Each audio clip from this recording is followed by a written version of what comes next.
Welcome to the Wrestling Stone Cold Podcast. My name's Cam.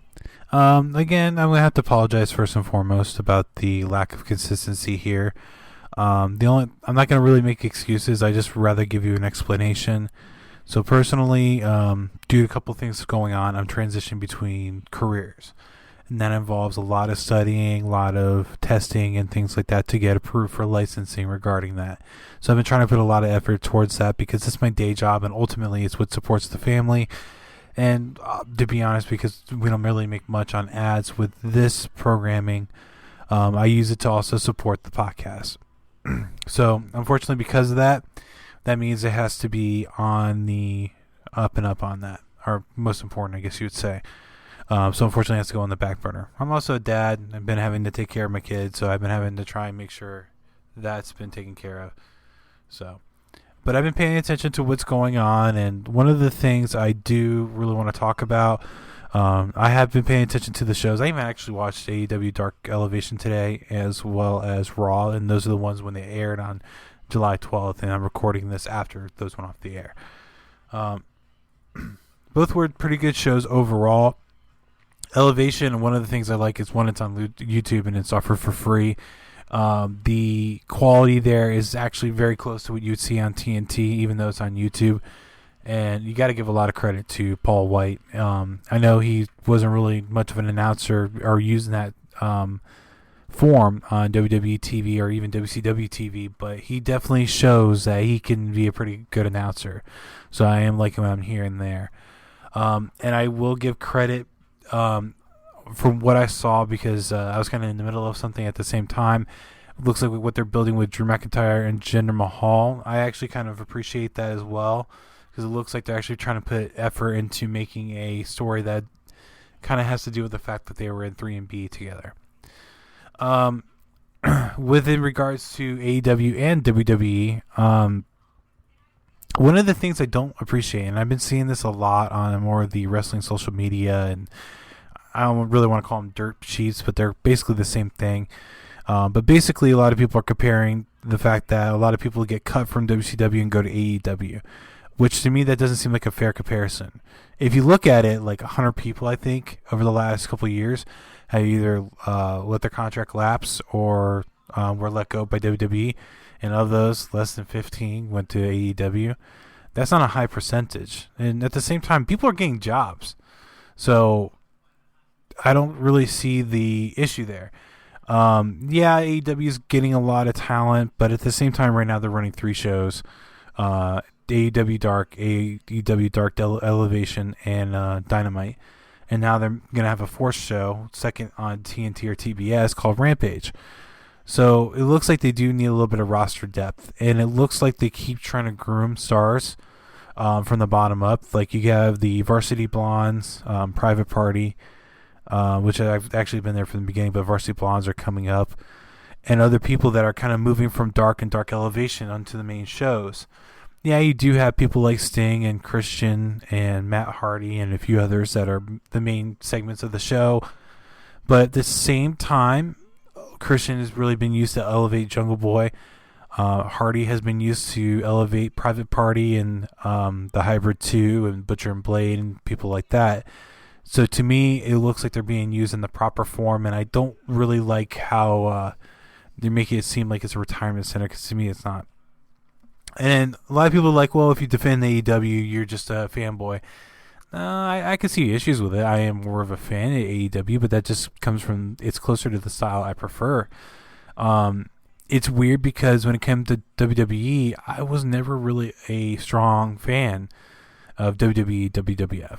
Like, there's things I liked about the show, but there's a lot of places where I was let down. And I mean, late 97, 98, I would watch WCW beginning to end and really no complaints.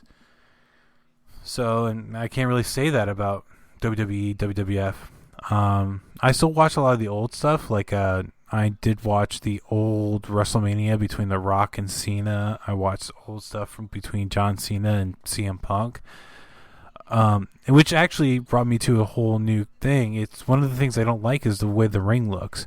I don't like the LED screens on the post and on the front of the apron. I get it. They have the money to be able to make it look like that, but to me, that takes away from the possibility of people getting hurt. Oh, not, I don't want to say like hurt in a good way or bad way, but basically it allows more for me to be taken out of the like, oh, that could really hurt him, even though maybe it didn't. But that was just a really just a complaint of mine, because, watching that, I'm like, oh, this is what I like. I like the feel of this. And I think that's why I like TV shows like Impact, TNA, and Dynamite, because they kind of have that feel where it's not like WWE. It's not overly polished, I would like to say. And it's just one of those things where it really makes me understand why I have an issue with WWE nowadays. With that said, one of the releases from WWE was Aleister Black. Aleister Black has now shown up on AEW, which, congrats to him. I actually think that's probably a really good fit for him. I kind of preferred him to be more of an assassin related to the Dark Order, but I really don't see that happening. But I can appreciate what they did. Some people said that Jim Ross and Excalibur botched the whole commentary on that. I don't think they did. Because the way Excalibur said it is, hey, I wrestled that guy in Germany like 15 years ago. His name was Tommy Yen. That's not Tommy Yen anymore. Where, to me, they're trying to show a evolution of what they're calling now Malachi Black. But it's another interesting way to portray the character, because you can almost insinuate that he has been possessed. I don't know if that's what they're going for, but that's one thing that they can insinuate based on the introduction. So, to me, it adds a little bit more mystique to the character, and I think overall it'll benefit them in general, especially if they can fully utilize his ability in the ring. Aleister Black was a great character. He's one of the favorite characters I used to watch in WWE, and now he's on AEW. I mean, there's a few people still left at WWE that I prefer, or like, your Sami Zayns, your Owens, your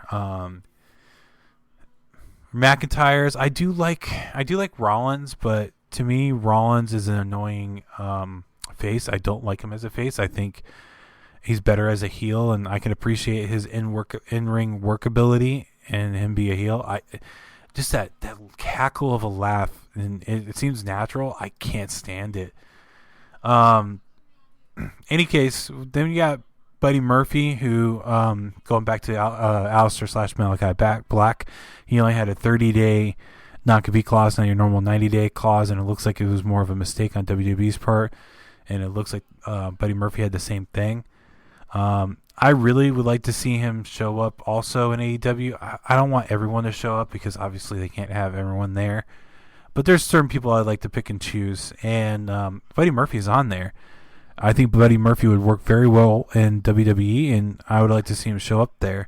But apparently, he's going to be wrestling Brian Cage on September 18th in Philly. So, if that moves forward into more of an AEW type of agreement, if that's what he wants to do, more power to him. I think he's a great talent, and they could really use him.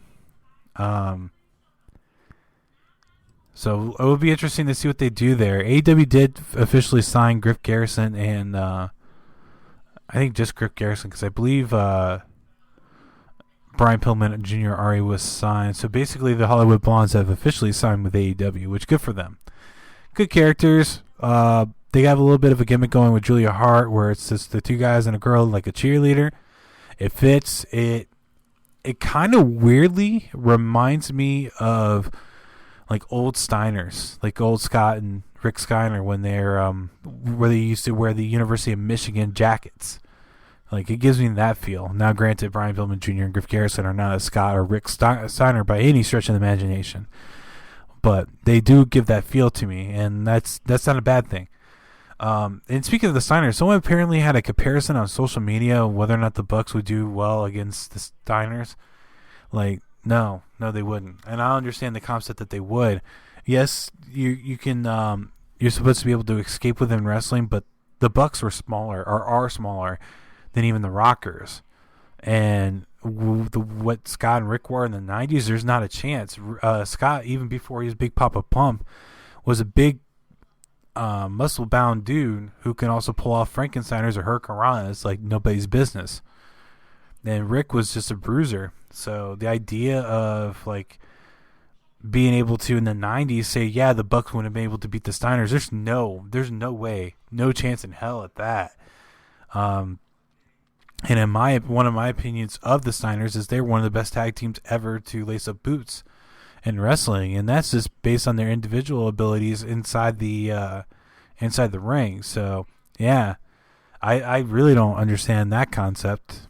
Brock Lesnar showed up on social media as well, being part of the Bearded Butchers, sporting a new hairstyle, different from his normal short style. It's I don't know what people would call it, but basically it's kind of like Buddy Murphy's cut, actually, where it's buzzed on the sides and back and has it tied up on top. Not gonna lie, I found this kind of funny because I've been sporting that hairstyle since the about beginning of 2019 is when my hair got long enough to be tied up. And now it's down to my shoulders, but basically it's basically the same cut. It's kind of funny to see Brock Lesnar with that, just because you would not expect this dude that's had a flat top majority of his life, especially when he's been in front of the public eye, to now just randomly have the long hair. But if it is what it is and he enjoys it, sure, all good. Back to WWE with Retribution and that storyline that I've been writing. It's almost done. I've been saying that for a while, but I've been trying to place this out exactly how I want it to happen. But one of the things that kind of queued up for it is that they decided to change everyone's name. People like Shane Thorne, Mia Yim, Mercedes Martinez, I believe that's her name, Donovan Dijakovic, I can't remember, Dio Madden was the other guy. They all decided to change their names to these one-word names like Reckoning, Slapjack. One was, I think, actually was Retribution. I think, if I remember correctly, Mercedes Martinez was Retribution. Any case, all those people had those weird-ass names. Well, apparently Reckoning and Mia Yim and Slapjack, Shane Thorne, are going back to their regular names on SmackDown. Why they changed their names in the first place, I will never understand, but they did. And they should be going back to the regular names now. And honestly, they should have never done that in the first place. One of the things that happened with WWE is Jimmy Uso got pulled in for DUI. I don't understand why Jimmy's doing this at all. From looking at his past, he may be having more of an issue with alcoholism in general. But he got another DUI, and he's had a kind of a history of these. With that said, I don't understand why people are pointing this at Naomi. It's not her fault. He's an adult. He makes his own decisions. He's made these decisions prior to even meeting Naomi or getting married to her. But y'all are driving hate towards her. I mean, she can be as supportive and try to talk him into making right choices all she wants, but it's ultimately down to Jimmy, or Jonathan Fatu, but Jimmy Uso. And if he decides that he wants to get drunk and get behind the wheel, that's on him. There's nothing that Naomi can do to stop him. She can really just talk him out of it. And I mean, I would never condone this, because usually people need assistance or push to say that she would leave him unless he changes. But ultimately, all that really does is create a division between Jimmy and Naomi, to where he wouldn't really have a support system, and that really doesn't help anyone with alcoholism trouble. So driving this hate at Naomi is completely uncalled for and really shouldn't be done. But of course, it was done on Twitter, and it ultimately prompted her to delete her. I'm blanking on the word. Her Twitter handle. And guys, that's not good. You want people to be able to share this information with you, right? You want people to be able to say, you can reach out to them and talk to them, and you can provide your input, and hey, I think he really needs this kind of help. But you can't be doing that. You can't be driving all this negative stuff to her. That it's